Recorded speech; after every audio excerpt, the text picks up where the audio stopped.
A priest was asking children questions about Jesus Christ.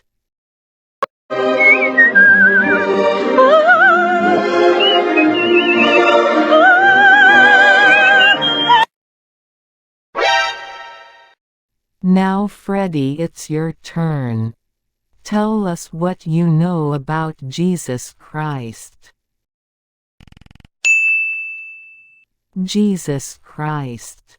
Oh, he is an old man with a red pickup truck who doesn't know how to drive properly.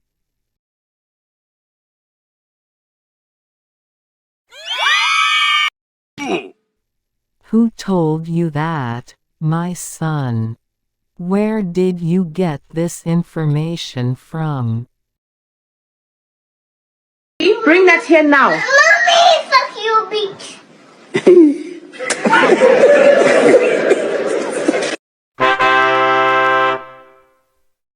I saw him once.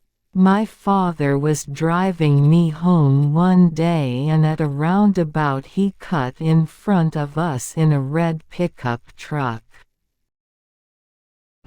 Damn!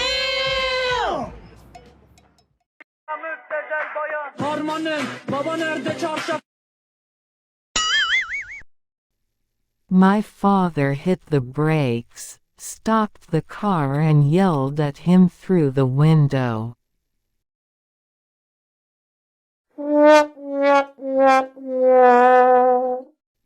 Jesus Christ. When are you going to learn to drive? One day you will get yourself killed.